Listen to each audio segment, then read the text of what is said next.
Hi friends, champions academy triple C YouTube channel மறக்காம subscribe பண்ணி follow பண்ணிக்கோங்க. அப்படியே பெல் ஐக்கானை பிரஸ் பண்ணி ஆல் நோட்டிஃபிகேஷன் கொடுத்துருங்க. இது போட்டித் தேர்வில் வெற்றி பெற்றோர் நடத்தக்கூடியது முழுக்க இலவச பயிற்சி மேடம். தொடர்ந்து நீங்க பார்க்குற மூலமா TNPSC free class, free test, free materials உங்களுக்கு கிடைக்கும். மெட்டீரியல்ஸ் டெலகிராம் குரூப்ல தான் கிடைக்கும். குரூப்போட லிங்க் வந்து டிஸ்கிரிப்ஷன் கொடுத்துருக்கோம், அதை கிளிக் பண்ணி ஜாயின் பண்ணிக்கோங்க ஃப்ரெண்ட்ஸ். இன்னைக்கு நம்ம பார்க்கக்கூடியது என்னன்னா, டெட் பேப்பர் 1, பேப்பர் 2, எஜிடி, பிடி, யூஜிடி, எல்பி, பிஜிடி, எல்பி போன்ற டிஆர்பியில் வெளியிடக்கூடிய அனைத்து போட்டித் தேர்வுக்குரிய சமூக அறிவியல் வகுப்பை பார்க்க போறோம். இது வந்து உங்களுக்கு எப்படின்னா, உங்கள்கிட்ட புக்கே இல்லாட்டினாலும் இதை நீங்க கவனிச்சாலே போதுமானது. அழகா நீங்க எக்ஸாமை கிளியர் பண்ணிட்டு போயிட்டே இருக்கலாம்.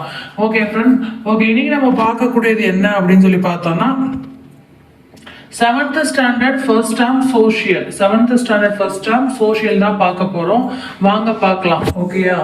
தினமும் மாலை 5 மணிக்கு சமூக அறிவியல் ஆன்லைன் இலவச வகுப்புகளும், காலை 5 மணிக்கு தமிழ் இலவச ஆன்லைன் வகுப்புகளும் வரும்.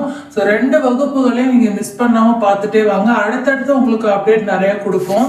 ஸோ அதுக்கடுத்து உங்களுக்கு நீங்க எல்லாமே கிடைக்கும். Okay, 7th standard first term சோஷியல்ல சமூக அறிவியலோட முதல் பருவம், 7ஆம் வகுப்பு முதல் பருவம். ஃபர்ஸ்ட் கொஸ்டின், ஜெட்டல் எனப்படும் செப்பு நாணயங்களை வெளியிட்ட டெல்லி சுல்தான் யார்? ஜெட்டல் எனப்படும் செப்பு நாணயங்களை வெளியிட்ட டெல்லி சுல்தான் யார் அப்படின்னு பார்த்தோம்னா இல்துமிஸ். அவர் தான் வந்து ஜெட்டல் அப்படிங்கிற ஒரு செப்பு நாணயத்தை வந்து வெளியிடுவார். போன வாட்டி நம்ம பார்க்கும்போது வெள்ளி நாணயத்தை ஒருத்தர் வெளியிட்டாரு. யாருன்னு ஞாபகம் இருக்கா?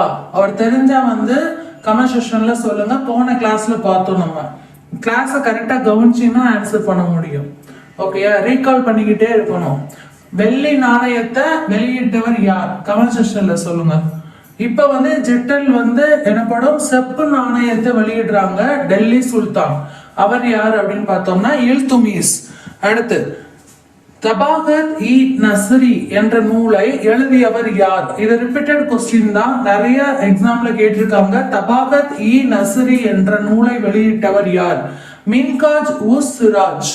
மின்காஜ் உஸ் சிராஜ் தபாகத் இ நஸ்ரி அப்படிங்கிற நூலை வெளியிட்டவங்க. அடுத்து,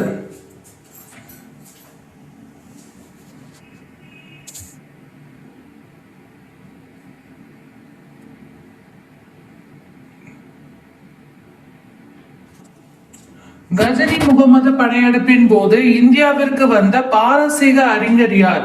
கஜனி முகமது படையெடுப்பின் போது இந்தியாவுக்கு வந்த பாரசீக அறிஞர் அல்புருனி. அல்புருனி தான் கஜனி முகமது படையெடுப்பின் போது இந்தியாவிற்கு வந்த ஒரு பாரசீக அறிஞர் அல்பருனி. அல்பருனி. ஓகேயா? அப்ப கஜினி முகமது படையெடுக்கும் போது இந்தியாவுக்கு வந்து பாரசீக அறிஞர் யாருன்னு கேட்டா அல்பருனி. அடுத்து, வெனிஸ் நாட்டு பயணி மார்கோ போலோ பாண்டிய நாட்டின் எந்த துறைமுகத்திற்கு இருமுறை வருகை தந்தார்? காயல். காயல் அப்படிங்கிற இடத்துக்கு தான் வந்திருக்காரு. யாருன்னா வெனிஸ் நாட்டு பயணி மார்கோ போலோ. வெனிஸ் நாட்டு பயணியான மார்கோ போலோ காயல் அப்படிங்கிற இடத்துக்கு இருமுறை வருகை புரிந்தார். என்ன, எந்த துறைமுகத்திற்குன்னு கேட்டா பாண்டிய நாட்டோட எந்த துறைமுகத்திற்கு? காயல் அப்படிங்கிற துறைமுகத்திற்கு. ராஜபுத்திர அரச வம்சங்களின் எண்ணிக்கை எது? 36. ராஜபுத்திர அரச வம்சங்களோட எண்ணிக்கை எது? 36. ராஜபுத்திர அரச வம்சத்தோட எண்ணிக்கை எது? எத்தனை? 36. அடுத்து பார்க்கலாம். அரபு மொழியில் சிந்துவின் வரலாறு என்று அழைக்கப்படும் நூல் எது? சச் நாமா. அரபு மொழியில சிந்துவின் வரலாறு, அரபு மொழியில சிந்துவின் வரலாறு என்று அழைக்கப்படும் நூல் எது? சச் நாமா. கஜுராஹோ கோவிலை கட்டியவர்கள் யார்? சந்தேலர்கள். கஜுராஹோ கோவிலை கட்டியவர் யாரு? சந்தேலர்கள். கஜுராஹோ கோவிலை கட்டியவர் யாரு? சந்தேலர்கள். பானிபட் போருக்கு வித்திட்ட லாகூர் ஆளுநர் யார்? பானிபட் போருக்கு வித்திட்ட லாகூர் ஆளுநர் யார்? தௌலத் கான் லோடி. தௌலத் கான் லோடி தான் பானிபட் போருக்கு வித்திட்ட லாகூர் ஆளுநர். ஓகே, அப்ப பானிபட் போருக்கு வித்திட்ட லாகூர் ஆளுநர் யாருன்னு கேட்பாங்க. தௌலத் கான் லோடி. உங்களுக்கு எப்படி நாங்கள் கொஸ்டின்ஸ் எடுத்துட்டு போனா பிஒய்க்கு அனலைஸ் பண்ணியும் பிளஸ் கண்டென்ட் பேஸ்ட் இருக்கணும்னா நியூ அண்ட் ஓல்டு சிலபஸ் சேர்த்து தான். அதே மாதிரி ரிப்பீட்டட் கொஸ்டின்ஸ்லாம் வந்து அனலைஸ் பண்ணி தான் எடுத்திருப்போம். பிளஸ் இம்பார்ட்டண்டா அவுட் சோர்ஸ் சேர்த்திருக்கோம். ஸோ இது வந்து உங்களுக்கு போதுமானதா இருக்கும். ஓகேவா? அதாவது இந்த டிஆர்பி சைட்ல இருந்து வரக்கூடிய எல்லா காம்படிட்டிவ் எக்ஸாமுக்கும் சோசியல் அப்படின்னா ஃபுல் மார்க் வாங்குறதுக்கு இது போதுமானது. அடுத்து, பிரதிகார அரசர்களில் மிகவும் வலிமை வாய்ந்த அரசர் யார்? முதலாம் மிகிரபோஜர். முதலாம் மிகிரபோஜர் தான் பிரதிகார அரசர்கள்ல மிகவும் வலிமை வாய்ந்த அரசர். முதலாம் மிகிரபோஜர். பிரதிகார அரசர்கள்ல மிகவும் வலிமை வாய்ந்த அரசர் யாரு? முதலாம் மிகிரபோஜர். அடுத்து, விக்ரமசீலா பல்கலைக்கழகத்தை தோற்றுவித்தவர் யார்? தர்மபாலர். விக்ரமசீலா பல்கலைக்கழகத்தை தோற்றுவித்தவர் யாரு? தர்மபாலர். கங்கை கொண்ட சோழபுரம் கோவிலை கட்டியவர் யார்? முதலாம் ராஜேந்திரன். கங்கை கொண்ட சோழபுரம் கோயிலை கட்டியவர் யாரு? முதலாம் ராஜேந்திரன். இது நம்ம எல்லாத்துக்குமே தெரியும். இந்த ரெண்டு கொஸ்டினும் ரொம்ப இம்பார்ட்டன்ட். தர்மபாலரும் முதலாம் ராஜேந்திரனும். விக்ரமசீல பல்கலைக்கழகத்தை தோற்றுவித்தவர் யாருன்னு கேட்டா தர்மபாலர். விக்ரமசீலா பல்கலைக்கழகம் தர்மபாலர். கங்கை கொண்ட சோழபுரம் கோவிலை கட்டியவர் முதலாம் ராஜேந்திரன். அவர் தான் கட்டினார். அடுத்து, சோழர் கால உள்ளாட்சி தேர்தல் பற்றி முறை பற்றி விவரிக்கும் கல்வெட்டு எது? உத்தரமேரூர் கல்வெட்டு. சோழர் காலத்துல உள்ள உள்ளாட்சி தேர்தல் முறை பற்றி விவரிக்கும் கல்வெட்டு. எந்த கல்வெட்டுல சோழர் கால உள்ளாட்சி தேர்தலை பத்தி சொல்லியிருக்காங்க அப்படின்னா உத்தரமேரூர் கல்வெட்டுல சொல்லியிருக்காங்க. அடுத்து, சோழர் காலத்தில் சதுர்வேதி மங்கலம் என்பது யாருக்கு வழங்கப்பட்ட நிலமாகும்? பிராமணர்களுக்கு தான் வழங்கினாங்க சதுர்வேதி மங்கலம் அப்படின்னு சொல்லிட்டு சோழர் காலத்துல வழங்கினாங்க. சதுர்வேதி மங்கலம் சொல்லிட்டு சோழர் காலத்துல வழங்கப்பட்ட நிலம் அப்படின்னு பார்த்தோம்னா யாருக்கு வழங்கினாங்கன்னா பிராமணர்களுக்கு வழங்கினாங்க. பிற்கால பாண்டிய வம்சத்தை தோற்றுவித்தவர் யார் அப்படின்னு கேட்டாங்க அப்படின்னா பிற்கால பாண்டிய வம்சம் கடுங்கோன். அவர் தான் வந்து தோற்றுவித்தார். பிற்கால பாண்டிய வம்சத்தை தோற்றுவித்தவர் யாரு? கடுங்கோன். அடுத்து, அடிமை வம்சத்தை நிறுவியவர் யார்? அடிமை வம்சத்தை நிறுவியவர் ரிப்பீட்டடா கேட்கக்கூடிய கொஸ்டின் குத்புதீன் ஐபக். அடிமை வம்சத்தை நிறுவியவர் யாரு? குத்புதீன் ஐபக். ஓகேயா? அடுத்து, லாக் பாட்ஷா. லாக் பாட்ஷா அப்படின்னா என்னன்னா லட்சங்களை அள்ளி கொடுப்பவர்னு அர்த்தம். லாக் பாட்ஷா அப்படின்னா லட்சங்களை அள்ளி கொடுப்பவர் என அழைக்கப்படுபவர் யார்? குத்புதீன் ஐபக். அடிமை வம்சத்தை தோற்றுவித்தவர் குத்புதீன் ஐபக். லட்சங்களை அள்ளி கொடுப்பவரும் குத்புதீன் ஐபக் தான். ஓகேவா? அடுத்து, நாற்பதின்மர் முறையை ஒழித்த சுல்தான் யார்? நாற்பதின்மர் அப்படிங்கிற முறையை ஒழித்த சுல்தான் கியாசுதீன் பால்பன். கியாசுதீன் பால்பன் தான் நாற்பதின்மர் முறையை ஒழித்த சுல்தான். கியாசுதீன் பால்பன். தென்னிந்தியாவுக்கு படையெடுத்த முதல் சுல்தான் யார்? அலாவுதீன் கில்ஜி. அவர் தான் ஃபர்ஸ்ட் வந்தவர். அதாவது தென்னிந்தியாவுக்கு படையெடுத்த முதல் சுல்தான் யார் அப்படின்னு பார்த்தோம்னா அலாவுதீன் கில்ஜி. அலாவுதீன் கில்ஜி. அலாவுதீன் கில்ஜியின் தலைமை தளபதி யார்? மாலிக் கபூர். அலாவுதீன் கில்ஜியோட தலைமை தளபதி யாரு? மாலிக் கபூர். அலாவுதீன் கில்ஜியோட தலைமை தளபதி யாரு? மாலிக் கபூர். சரியா? அலாவுதீன் கில்ஜி யாரு? தென்னிந்தியாவின் மீது படையெடுத்த முதல் சுல்தான். அலாவுதீன் கில்ஜியோட தலைமை தளபதி யாரு? மாலிக் கபூர். ஓகேவா? தலைநகரை டெல்லியில் இருந்து தேவகிரிக்கு மாற்றியவர் யாரு? முகமது பின் துக்ளக். இவர் தான் தலைநகரை வந்து எங்க இருந்து மாத்தினாரு? டெல்லியில இருந்து தேவகிரிக்கு மாத்தினாரு. தலைநகரை டெல்லியில இருந்து தேவகிரிக்கு மாற்றியவர் யாரு? முகமது பின் துக்ளக். புவியின் மேலோட்டத்திற்கும் கவசத்திற்கும் இடையில் உள்ள எல்லை எது? மோகரோ விசிக். மோகரோ விசிக். புவியின் மேலோட்டத்திற்கும் கவசத்திற்கும் இடையில் உள்ள எல்லை எது? மோகரோ விசிக். புவியின் கருமை அதாவது கோர் எதனால் ஆனது? நிக்கல் மற்றும் இரும்பு. நிக்கல் மற்றும் இரும்பு நைஃப் அப்படின்னு சொல்லுவாங்க. NIFE வரும் இதுல. நிக்கல் மற்றும் இரும்பு இது ரெண்டாலதான் புவியோட கருவம் கோர் அப்படிங்கிறது உருவானது. அடுத்து, நிலநடுக்க அலைகளை பதிவு செய்யும் கருவியின் பெயர் என்ன? சீஸ்மோகிராஃப். நிலநடுக்க அலைகளை பதிவு செய்யும் கருவியின் பெயர் என்ன? சீஸ்மோகிராஃப். சீஸ்மோகிராஃப். உலகில் மிக உயர்ந்த செயல்படும் எரிமலை எது? உலகிலேயே மிக உயர்ந்த செயல்படும் எரிமலை எது? உலகத்திலேயே சொல்றது கோட்டபாக்சி. கோட்டபாக்சி தான் உலகிலேயே மிக உயர்ந்து செயல்படும் எரிமலை அப்படின்னு சொல்றாங்க. ஆறுகள் மலைகளிலிருந்து சமவெளிகளுக்கு வரும் பொழுது உருவாகும் படிவுகள் எவ்வாறு அழைக்கப்படுகின்றன? வண்டல் விசிறிகள். ஆறுகள் மலைகளிலிருந்து சமவெளிக்கு வரும்போது, மலையிலிருந்து சமவெளிக்கு ஆறு வரும்போது அந்த படிவுகள் எப்படி சொல்லுவாங்கன்னா மண்டல் விசிறிகள் அப்படின்னு சொல்லுவாங்க. அந்த படிவை வண்டல் விசிறிகள். உலகிலேயே மிக நீளமான கடற்கரை அப்படின்னு எதை சொல்றாங்க? உலகத்திலேயே மியாமி கடற்கரை. மியாமி கடற்கரை தான் உலகிலேயே மிக நீளமான கடற்கரை. இந்தியாவில் உள்ள ஒரே செயல்படும் எரிமலை எது அப்படின்னு கேட்டிருக்காங்க. பேரன் தீவு. இந்தியாவில் உள்ள ஒரே செயல்படும் எரிமலை அப்படின்னு பார்த்தோம்னா பேரன் தீவு. அதுதான் ஒரே செயல்படும் எரிமலை. அடுத்து, சுண்ணாம்பு பாறைகள் நிலத்தடி நீரால் அரிக்கப்பட்டு உருவாகும் குடைவுகள் என்ன?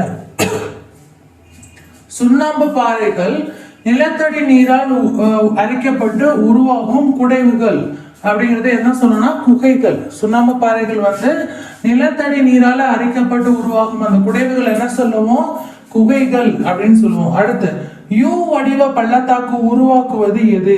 பனியாறுகள் தான் அந்த யூ வடிவான பள்ளத்தாக்க உருவாக்கும்.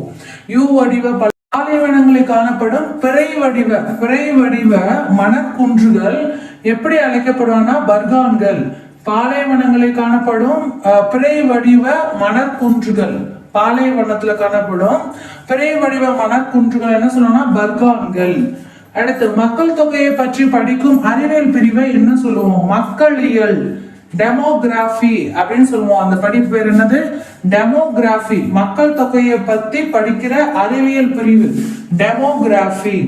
அடுத்து, உலகின் மிக குறைந்த மக்கள் தொகை கொண்ட நாடு எது? உலகிலேயே மிக குறைந்த மக்கள் தொகை கொண்ட நாடு வாட்டிகன் நகரம், அதாவது வாட்டிகன் சிட்டி அப்படின்னு சொல்லுவாங்க. உலகிலேயே மிக குறைந்த மக்கள் தொகை, உலகத்திலேயே ரொம்ப குறைந்த மக்கள் தொகை கொண்ட நாடு இது வாட்டிகன் சிட்டி, வாட்டிகன் நகரம். நெக்ஸ்ட், மனித நாகரிகத்தின் தொட்டில் என அழைக்கப்படுவது எது? ஆற்று சமவெளிகள். மனித நாகரிகத்தோட தொட்டில் என அழைக்கப்படுவது எது? ஆற்று சமவெளிகள். ஒரு நாட்டின் உள்நாட்டு எல்லைக்குள் நிகழும் இடப்பெயர்வு என்னது? உள்நாட்டு இடப்பெயர்வு. ஒரு நாட்டோட உள்நாட்டு எல்லைக்குள் நிகழும் இடப்பெயர்வு என்ன சொல்லுவாங்க? உள்நாட்டு இடப்பெயர்வு. அடுத்து, இந்தியாவின் தேர்தல் முறையை தீர்மானிக்கும் அமைப்பு எது? இந்திய தேர்தல் ஆணையம். இது எல்லாத்துக்குமே தெரியும். இந்தியாவோட எலெக்ஷன் முறையை தீர்மானிக்கும் அமைப்பு எதுனா இந்தியன் எலெக்ஷன் கமிஷன், அதாவது இந்திய தேர்தல் ஆணையம். அடுத்து, ஒரு கட்சி அங்கீகரிக்கப்பட எத்தனை சதவீதம் வாக்குகளை பெற்றிருக்க வேண்டும்? 6% வாக்குகளை பெற்றிருக்க வேண்டும். ஒரு கட்சி அங்கீகரிக்கப்பட எத்தனை சதவீதம் வாக்குகளை பெற்றிருக்க வேண்டும்? 6% வாக்குகளை பெற்றிருக்க வேண்டும். உலகில் முதலாக பெண்களுக்கு வாக்குரிமை வழங்கிய நாடு எது? நியூசிலாந்து 1893. உலகிலேயே முதலாக பெண்களுக்கு வாக்குரிமை அளித்த நாடு நியூசிலாந்து 1893. இந்தியாவில் வாக்குரிமை பெற வயது வரம்பு என்ன? 18. இந்தியாவில் வாக்குரிமை பெற வயது வரம்பு என்ன? 18. இந்திய அரசியல் அமைப்பின் எந்த பிரிவு சட்டத்தின் முன் அனைவரும் சமம் என கூறுகிறது? பிரிவு 14. ஆக்ட் 14. இந்திய அரசியலமைப்பின் எந்த பிரிவு சட்டத்தின் முன் அனைவரும் சமம் என கூறுகிறது? பிரிவு 14. அடுத்து, பொது வேலை வாய்ப்புகளை சம வாய்ப்பு அளிக்கும் சட்ட பிரிவு எது? பிரிவு 16. பொது வேலை வாய்ப்புகள்ல சம வேலை வாய்ப்பை அளிக்கும் பிரிவு எது? பிரிவு 14. அனைவரும் சமம், சட்டத்தின் முன் அனைவரும் சமம்னா பிரிவு 14. பொது வேலை வாய்ப்புல சம வேலை வாய்ப்பு அளிக்கணும் பிரிவு 16. தீண்டாமை ஒழிக்கும் சட்டப்பிரிவு எது? பிரிவு 17. தீண்டாமை ஒழிக்கும் சட்டப்பிரிவு எது? பிரிவு 17. தேர்தல் ஆணையத்தின் தலைமையகம் எங்கு உள்ளது? புதுடெல்லி. தேர்தல் ஆணையத்தோட தலைமையகம் எங்கு உள்ளது? புதுடெல்லி. எதிர்கட்சி தலைவருக்கு வழங்கப்படும் அந்தஸ்து என்ன அந்தஸ்துனா கேபினெட் அமைச்சர் அப்படின்னு சொல்லுவாங்க. எதிர்கட்சி தலைவருக்கு வழங்கப்படும் அந்தஸ்து கேபினெட் அமைச்சர். அடுத்து, அரசியல் கட்சிகள் சின்னங்களை ஒதுக்குவது யார்? தேர்தல் ஆணையம். அரசியல் கட்சிகள் சின்னங்களை ஒதுக்குவது யார்? அரசியல் கட்சிகளுக்கு சின்னங்களை ஒதுக்குறது யாரு? தேர்தல் ஆணையம். அடுத்தது அவங்க தான் சின்னத்தை ஒதுக்குறதும் அவங்கதான். மக்களாட்சியின் முதுகெலும்பு என அழைக்கப்படுவது எது? அரசியல் கட்சிகள். மக்களாட்சியோட முதுகெலும்புன்னு அழைக்கப்படுவது எது? அரசியல் கட்சிகள். அடுத்து, நிலம், உழைப்பு, முதலீடு மற்றும் அமைப்பு ஆகியவை எதை குறிக்கின்றன? உற்பத்தி காரணிகள். நிலம், உழைப்பு, முதலீடு மற்றும் அமைப்பு. நிலம், உழைப்பு, முதலீடு மற்றும் அமைப்பு இது எதை குறிக்கிறதுனா உற்பத்தி காரணிகளை குறிக்கிறது. இது எக்கனாமிக்ஸ் ரிலேட்டடா வருது. நம்ம இதெல்லாம் உங்களுக்கு ஹிஸ்டரி, ஜியோகிராஃபி, எக்கனாமிக்ஸ், பாலிட்டி 4மே கவர் ஆயிடும். எதுவுமே விட மாட்டோம். ஃபுல்லா கவர் பண்ணி தான் கொடுப்போம். அந்த டேர்ம் ஃபுல்லா உள்ள எல்லாத்தையுமே நம்ம எடுத்துருவோம். ஓகேயா? தினமும் மாலை 5 மணிக்கு சமூக அறிவியல் ஆன்லைன் இலவச வகுப்பு. காலையில தமிழ் நடக்கும். அடுத்து பார்க்கலாம். உழைப்பை பிரித்தல் முறையை முதலில் அறிமுகப்படுத்தியவர் யார்? Adam Smith. உழைப்பை பிரித்தல் முறையை முதலில் அறிமுகப்படுத்துகிறார் ஆடம் ஸ்மித். செல்வம் பற்றிய இலக்கணத்தை கூறியவர் யார்? Adam Smith. அதுவும் ஆடம் ஸ்மித் தான். அதனாலதான் அவரை பொருளியலின் தந்தை அப்படின்னாங்க. எக்கனாமிக் அதுல அவர் தான் ஃபாதர். பொருளியலின் தந்தை. உழைப்பை பிரிக்கும் முறை மற்றும் செல்வம் பற்றிய இலக்கணத்தை கூறியவரும் ஆடம் ஸ்மித், பொருளியலின் தந்தை. உற்பத்தியில் மனித முயற்சியால் உருவாக்கப்பட்ட காரணி எது? முதலீடு. உற்பத்தியில மனிதனோட முயற்சியால் உருவாக்கப்பட்ட காரணி எது? முதலீடு. தொழில் முனைவோர் எவ்வாறு அழைக்கப்படுவார்? முகவர், ஆர்கனைசர். தொழில் முனைவர் எவ்வாறு அழைக்கப்படுவார்? முகவர், ஆர்கனைசர் அப்படின்னு சொல்லுவாங்க. அடுத்து, பிரதிகார வம்சத்தின் கடைசி அரசர் யாரு? பிரதிகார வம்சத்தோட கடைசி அரசர் யஷ்பாலர். அவர் தான் பிரதிகார வம்சத்தோட கடைசி அரசர். அடுத்து, அரேபியர்கள் சிந்துவை வென்ற போது அதன் மன்னராக இருந்தவர் யார்? தாகிர். அரேபியர்கள் சிந்துவை வென்ற போது அதன் மன்னராக இருந்தவர் யார்? தாகிர். முகமது கோரியின் முதன்மை தளபதி யார்? குத்புதீன் ஐபக். அவர் தான் அடிமை வம்சத்தை தோற்றுவித்தவர். யாரோட முதன்மை தளபதி? முகமது கோரியோட முதன்மை தளபதி. மாலிகபூரின் மதுரை படையெடுப்பின் போது அங்கு ஆட்சி செய்த பாண்டிய மன்னர் யார்? வீரபாண்டியன். மாலிகபூர் மதுரை படையெடுப்பின் போது, மாலிகபூரின் மதுரை படையெடுப்பின் போது அங்க ஆட்சி செய்த பாண்டிய மன்னருடைய பேர் என்னன்னு கேட்டிருக்காங்க. அதான் யாருன்னு கேட்டிருக்காங்க? வீரபாண்டியன். மாலிகபூர், வீரபாண்டியன், இவங்க 2 சிங்கு.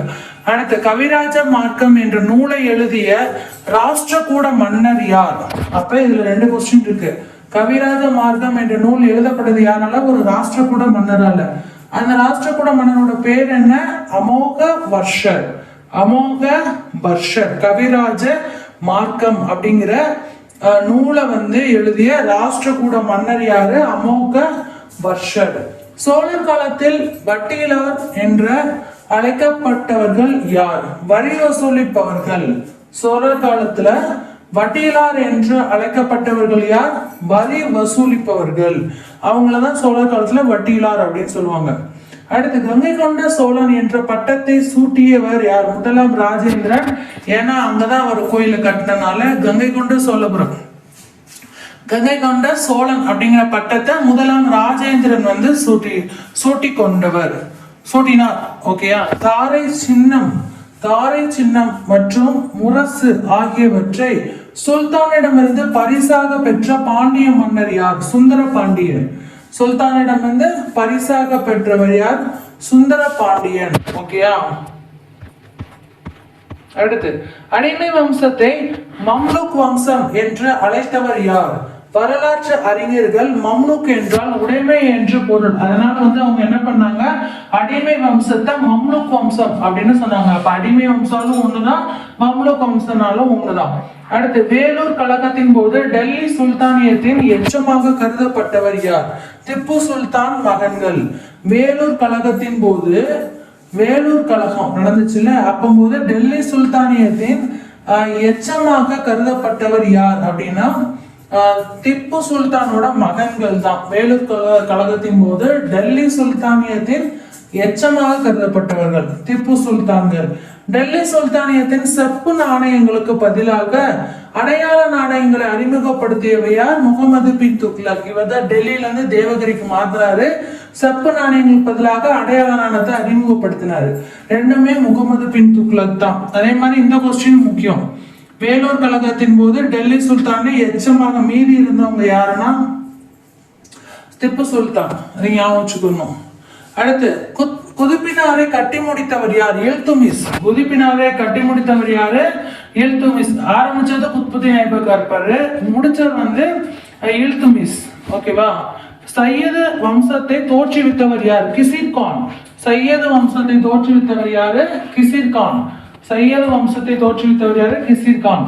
அடுத்து லோடி வம்சத்தின் கடைசி அரசர் யார்? இப்ராஹிம் லோடி. லோடி வம்சத்திலேயே கடைசி அரசர் யாரு? இப்ராஹிம் லோடி. துக்ளக் வம்சத்தை நிறுவியவர் யாரு? கியாசுதீன் துக்ளக். ஃபர்ஸ்ட் அப்ப துக்ளக் வம்சம் தான் ஃபர்ஸ்ட் ஸ்டார்ட் பண்ணது கியாசுதீன் துக்ளக். லோடியில கடைசி யாருன்னா இப்ராஹிம் லோடி. மிக மிஞ்சிய தாராள குணத்தால் அரசு கஜானாவை காலி செய்தவர் என புகழப்படுபவர் யார்? மிக மிஞ்சிய தாராள குணத்தால் அரசு கஜானாவை காலி செய்தவர் என புகழப்படுபவர் பெரோஸ் ஷா துக்ளக். துக்ளக்லயே வந்து பெரோஸ் ஷா துக்ளக் தான் கஜானாவை காலி செய்தவர், அவரோட தாராள குணத்தால். பெரோஸ் ஷா துக்ளக். அடுத்து அமீர் குஸ்ரோவின் குருவாக கருதப்படுபவர் யார்? நிஜாமுதீன் அவுலியா. அமீர் குஸ்ரோவோட குருவாக கருதப்படுபவர் நிஜாமுதீன் அவுலியா. நிஜாதான் அமீர் குஸ்ரோவோட குரு. அடுத்து ஆதித்ய சோழனால் தோற்கடிக்கப்பட்ட கடைசி பல்லவ மன்னன் யார்? அபராஜிதன். ஆதித்ய சோழனால் தோற்கடிக்கப்பட்ட கடைசி பல்லவ மன்னன் யார்? ஆதித்ய சோழனால் தோற்கடிக்கப்பட்ட கடைசி பல்லவ மன்னன். ஓகேயா? சோழன் பல்லவ மன்னனை கடைசியா தோற்கடித்தார் யாருன்னா அபராஜிதன். முற்கால பாண்டியர்களின் தலைநகரம் எதுவாக இருந்தது? மதுரை. முற்கால பாண்டியரோட தலைநகரம் எது? மதுரை. அடுத்து திருத்தொண்டர் தொகை என்ற நூலை எழுதியவர் யார்? சுந்தரர். திருத்தொண்டர் தொகை என்ற நூலை எழுதியவர் யாரு? சுந்தரர். அடுத்து வந்து புவியின் மேலோடு மற்றும் கவசம் சந்திக்கும் பகுதி எது அப்படின்னு கேட்டிருக்காங்க. மொகோரோவிசிக் அடுக்கமைவு. மொகோரோவிசிக் அடுக்கமைவு தான் புவியோட மேலோடு மற்றும் கவசத்தை சந்திக்கும் பகுதி. மேலோடு மற்றும் கவசம் சந்திக்கும் பகுதி தான் மொகோரோவிசிக் அடுக்கமைவு. புவி மேலோட்டுல அதிகமாக காணப்படும் தனிமம் எதுவாக இருக்கும்? புவியோட மேலோட்டுல ஆக்சிஜன் தான் அதிகமாக காணப்படும் தனிமமாக இருக்கும். ஆக்சிஜன். பசிபிக் நெருப்பு வளையம், பசிபிக் ரிங் ஆஃப் ஃபயர் எதனுடன் தொடர்புடையது? எரிமலைகள். பசிபிக்கோட நெருப்பு வளையம் மற்றும் இங்கிலீஷ்ல கேட்டாங்கன்னா பசிபிக் ரிங் ஆஃப் ஃபயர் அப்படிங்கிறது எதோட தொடர்புடையனா எரிமலைகள். நிலநடுக்கத்தின் ஆற்றல் சரிவை அளக்கும் அளவுகோல் எது? ரெக்டர் அளவுகோல். அதுதான் நிலநடுக்கத்தோட ஆற்றல் சரிவை வந்து அளக்கும் அளவுகோல். நிலநடுக்கத்துல உள்ள ஆற்றல் சரிவை வந்து அளக்கும் அளவுகோல் என்ன சொல்லுவோம்? ரெக்டர் அளவுகோல். ஆற்று வளைவுகள் காலப்போக்கில் முதன்மை ஆற்றிலிருந்து பிரிந்து உருவானது. என்ன சொல்லணும்னா குதிரை லாட ஏரி அப்படின்னு சொல்லுவோம். ஆற்று வளைவுகள் காலப்போக்கில் முதன்மை ஆற்றிலிருந்து பிரிந்து உருவாவத என்ன சொல்லணும்னா குதிரை லாட ஏரி. அடுத்து சுண்ணாம்பு பாறை பகுதியில் நீரோட்டம் காரணமாக நிலத்தின் அடியில் உருவாக்கும் பள்ளங்கள் என்ன சொல்லணும்னா உறிஞ்சு துளைகள். சுண்ணாம்பு பாறை பகுதியில நீரோட்டம் காரணமாக நிலத்தின் அடியில் உருவாகும் பள்ளங்கள் என்ன சொல்லுவோம்? உறிஞ்சு துளைகள். பனிப்பாறைகளால் கடத்தப்படும் படிவுகள் எவ்வாறு அழைக்கப்படும்னா மொரைன்கள். பனிப்பாறைகளால் கடத்தப்படும் படிவுகள் என்ன சொல்லுவோம்னா மொரைன்கள். காற்றின் அரிப்பு செயலால் பாலைவனத்தில் உருவாகும் காளான் படிவ பாறைகள் என்ன சொல்லுவோம்? காளான் பாறைகள். காற்றோட அரிப்பு செயலால என்ன பாறை உருவாகும்? காளான் பாறைகள். அடுத்து சைனா சொல்றாங்க லோயஸ் படிவுகள் எதனால் உருவாக்குறது? காற்று படிவுகள். அப்ப சைனால தான் அந்த காற்று படிவுகள் இருக்கு, காளான் பாறைகள். சரியா? அடுத்து மனிதன் ஒரு இடத்திலிருந்து மற்றொரு இடத்துக்கு நிரந்தரமாக இடம்பெயர்தல் மைக்ரேஷன் குடிபெயர்வு. அப்படின்னு அர்த்தம். நிரந்தரமாக போயிட்டோம்னா குடிபெயர்வு, மைக்ரேஷன். வெள்ள சமவெளிகள் எதனால் உருவாக்கப்படுகிறது? ஆற்றின் படிதல் செயல். வெள்ள சமவெளிகள் எதனால் உருவாக்கப்படுகிறது? ஆற்றின் படிதல் செயல். உலகின் மிகப்பெரிய டெல்டா, அதாவது ஆற்றுப்படுகை எது அப்படின்னு கேட்டிருக்காங்க. கங்கை பிரம்மபுத்திரா டெல்டா தான் உலகிலேயே மிகப்பெரிய டெல்டா, அதாவது மிகப்பெரிய ஆற்றுப்படுகை, கங்கை மற்றும் பிரம்மபுத்திரா டெல்டா. அடுத்து, செங்குத்தான பாறை சரிவின் மீது நீர் வீழ்வது எவ்வாறு அழைக்கப்படுகிறது? நீர் வீழ்ச்சி. செங்குத்தா ஒரு பாறை இருக்குன்னா அந்த சரிவின் மீது நீர் வீழ்வது என்ன சொல்லுவோம்? நீர் வீழ்ச்சி. கிராண்ட் கேன்யன், அதாவது கிராண்ட் கேன்யான் எதனால் உருவாக்கப்பட்டது? கொலராடோ ஆறு, கொலராடோ ஆறால் உருவாக்கப்பட்டது கிராண்ட் கேன்யன். சட்டத்தின் ஆட்சி, ரூல் ஆஃப் லா என்ற பதத்தை உருவாக்கியவர் யார்? AV dicey. ஏவி டைசி தான் ரூல் ஆஃப் லாவை வந்து சட்டத்தின் ஆட்சி அப்படிங்கிற ஒரு பதத்தை உருவாக்கிறாரு ஏவி டைசி. அடுத்து, இந்தியாவில் பெண்களுக்கு முதலில் வாக்குரிமை வழங்கப்பட்ட ஆண்டு எது? 1921. நீதி கட்சி அரசு சென்னை மாகாணத்தில் இந்தியாவில் பெண்களுக்கு முதலில் வாக்குரிமை வழங்கப்பட்டது. அப்ப நம்மளுக்கு 1921 இந்தியால பெண்களுக்கு வாக்குரிமை வழங்கினது. சரி, நியூசிலாந்துல 1800 என்ன வருங்கிறத காமிச்சு சொல்லுங்க. கவனிச்சிருந்தீங்கன்னா சொல்லிடுவீங்க. ஆஃப்னா சொல்லிட்டேன். இந்தியாவின் மிக பழமையான அரசியல் கட்சி எது அப்படின்னு பார்த்தோம்னா, பழமையான அரசியல் கட்சி, அதாவது இந்தியாவிலேயே மிகவும் பழமையான அரசியல் கட்சினா இந்திய தேசிய காங்கிரஸ் 1885. இந்திய தேசிய காங்கிரஸ் 1885. ஒரு கட்சி தேசிய கட்சியாக அங்கீகரிக்கப்பட எத்தனை மாநிலங்கள் செல்வாக்கு பெற்றிருக்க வேண்டும்? 4 மாநிலங்களோட செல்வாக்கு இருந்தாதான் ஒரு கட்சி தேசிய கட்சியாக அறிவிக்கப்படும். 4 மாநிலங்களோட செல்வாக்கு. அடுத்து, தேர்தல் சின்னங்கள் ஆணை வெளியிடப்பட்ட ஆண்டு எது? தேர்தல் சின்ன ஆணை, அந்த ஆணை வெளியிடப்பட்ட ஆண்டு 1968. 1968. ஓகேவா? அடுத்து, சமூக சமத்துவம் என்பது எதை குறிக்கிறது? ஜாதி மத வேறுபாடு இன்றி அனைவரும் சமம், சட்டத்தின் முன் அனைவரும் சமம் சொல்றோம்ல, அது மாதிரி ஆக்ட் 14 படி அவங்க சொல்றாங்க.